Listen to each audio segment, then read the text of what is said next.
This video is sponsored by SPO Digital Marketing. So, more details, contact WhatsApp. Skip பண்ணாதீங்க. பெரிய தப்பு. தினம் ₹300 சம்பாதிக்க அரிய வாய்ப்பு. இன்ஸ்டாகிராம், ஃபேஸ்புக் பயன்படுத்த தெரிந்தால் போதும் content post and content publishing மூலமா தினம் ₹300 சம்பாதிக்கலாம். இந்த வேலை செய்ய 5 நிமிடம் போதும். Work training support, group communication support, all language customer live chat support, முக்கியமா சொந்தமா ஒரு பிசினஸ் ஸ்டார்ட் பண்ற அளவுக்கு உங்களால கற்றுக்கொள்ளவும் முடியும், சம்பாதிக்கவும் முடியும். இந்த வேலை வாய்ப்பு வழங்குவது 5 வருடத்திற்கு மேல ரன் ஆகிட்டு இருக்க நம்ம தமிழ்நாட்டு company school of business organisation private limited. மேலும் விவரங்களுக்கு டிஸ்கிரிப்ஷன்ல கொடுத்திருக்க நம்பருக்கு வாட்ஸ்அப் பண்ணுங்க.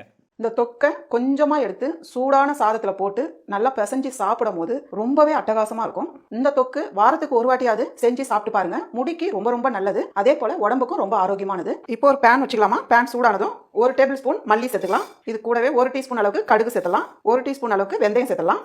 இதெல்லாம் சேர்த்து நல்லா ஒரு பொன்னிறமாக நல்லா வறுத்து எடுத்துக்குங்க. கடுகு வந்து நல்லா வெடிக்கணும்.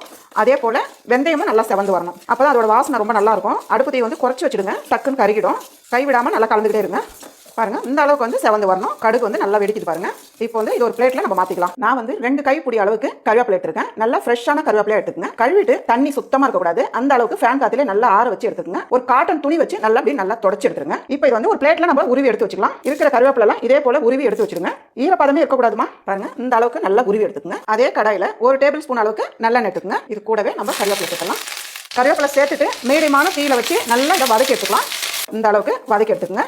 இதையும் ஒரு பிளேட்ல நம்ம சேர்த்தலாம். ஒரு சின்ன எலுமிச்சம்பழ சைஸ் எடுத்து புளி எடுத்து வச்சுக்கலாம். இதுல இருக்க குச்சிலாம் வந்து எடுத்துருங்க. கொஞ்சமா சுடுதண்ணி சீக்கிரமா ஊறிடும். இந்த அளவுக்கு சேர்த்தா போதும். கொஞ்ச நேரம் அது அப்படியே இருக்கட்டும். நீங்க தொக்கு எந்த கடாயில வைக்க போறீங்களோ அதே கடாயை எல்லாத்துக்கும் பயன்படுத்திக்கலாம். நம்ம ஊற வச்ச புளி இப்போ இதை சேர்த்து ஈரப்பதம் இல்லாத அளவுக்கு வதக்கி எடுத்துக்கலாம். புளி வந்து பச்சை வாசனை இல்லாம இருக்கிறதுக்காக இதை வந்து நல்லா வதக்கி எடுத்துக்கிறோம். இன்னும் கொஞ்சம் சுடுதண்ணி ஊற்றி இதை வதக்கி எடுத்துக்கலாம். பாருங்க, இந்த அளவுக்கு நல்லா ஒரு குழப்பா ஆயிடும். அவ்வளவுதான். இதையும் எடுத்து ஒரு பிளேட்ல வச்சிடலாம். இப்போ ஒரு மிக்ஸி ஜார் வச்சுக்கலாம். நம்ம வறுத்து வச்சிருக்க கடுகு, வெந்தயம், மல்லி நல்லா ஆறிச்சு ஜார்ல சேர்த்துக்கலாம். ஃபர்ஸ்ட் இதை பொடி பண்ணி எடுத்துக்கலாம். இந்த அளவுக்கு பொடி பண்ணி எடுத்துக்கங்க. இப்போ ஒரு மிக்ஸி ஜார் வச்சுக்கலாம். நம்ம வதக்கி வச்சிருக்க கருவேப்பிலை சேர்த்தலாம். எல்லாத்தையும் ஒண்ணா சேர்த்து அரைச்சோமா கடுகுலாம் வந்து மசியாது. அதனால தான் ஃபர்ஸ்ட் வந்து பொடி பண்ணிடணும். இது கூடவே நம்ம வதக்கி வச்ச புளி, வறுத்து பொடி பண்ணி வச்சிருக்க பொடி. ஃபர்ஸ்ட் இது வந்து ஒரு அரை அரைச்சு எடுத்து வந்துடலாம். தண்ணி சேர்க்க வேண்டாம். ஃபர்ஸ்ட் இந்த அளவுக்கு அரைச்சு எடுத்துங்க. இது கூடவே நம்ம 2 டேபிள் ஸ்பூன் அளவுக்கு மிளகாய் தூள் சேர்த்துக்கலாம். உங்களுக்கு வந்து காரம் எப்படி தேவைப்படுதோ நீங்க அதுக்கேற்ற மாதிரி நீங்க மிளகாய் தூள் சேர்த்துக்கலாம். இது கூடவே தேவையான அளவு உப்பு சேர்த்துக்கலாம். கொஞ்சமா வெல்லம் இல்லைன்னா நீங்க நாட்டு சக்கரை எடுத்துக்கலாம். ஒரு 2ல இருந்து 3 வாரம் வரலாம் வச்சிருந்து சாப்பிடுறவங்களா இருந்தா தண்ணி சேர்க்காம இதுல வந்து நல்லெண்ணெய் ஒரு 2 டேபிள் ஸ்பூன் அளவுக்கு நல்லா சேர்த்து அரைச்சு எடுத்துக்கங்க. இல்ல 2 நாள் 3 நாள்ல காலி பண்றவங்களா இருந்தா கொஞ்சமா தண்ணி விட்டு அரைச்சு எடுத்துக்கங்க. நல்லா அரைச்சு எடுத்துக்கலாம். ரொம்ப நைஸா இல்லாம ஓரளவுக்கு கொரகொரப்பா. பாருங்க, இந்த அளவுக்கு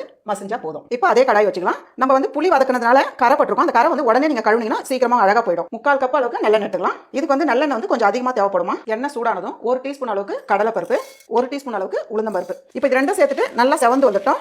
இது கூடவே 3 காஞ்ச மிளகாய் கட் பண்ணாம சேர்த்துக்குங்க. வாசனைக்காக தான். 1 டீஸ்பூன் அளவுக்கு கடுகு சேர்த்தலாம். கூடவே 1/4 டீஸ்பூன் அளவுக்கு பெருங்காயம் சேர்த்தலாம். கொஞ்சமா கருவேப்பிலை. இப்போ நம்ம அரைச்சி வச்சிருக்க கருவேப்பிலை தொக்கு சேர்த்தலாம். நல்லா கை வச்சு நல்லா வழிச்சு எடுத்து போட்டுக்கோங்க. தொக்கு சேர்த்துட்டு நல்லா வந்து கலந்து விடுங்கம்மா. எவ்வளோ பார்க்கறதுக்கு சூப்பராக இருப்பாங்க. நல்லா மனமா இருக்கு. நம்ம சேர்த்துருக்க எண்ணெய் வந்து நல்லா திரிஞ்சு வரும். அது ஓரளவு வதக்கினாலே போதும். அடுப்பத்தை வந்து ஃபுல்லாக குறைச்சிடுங்க.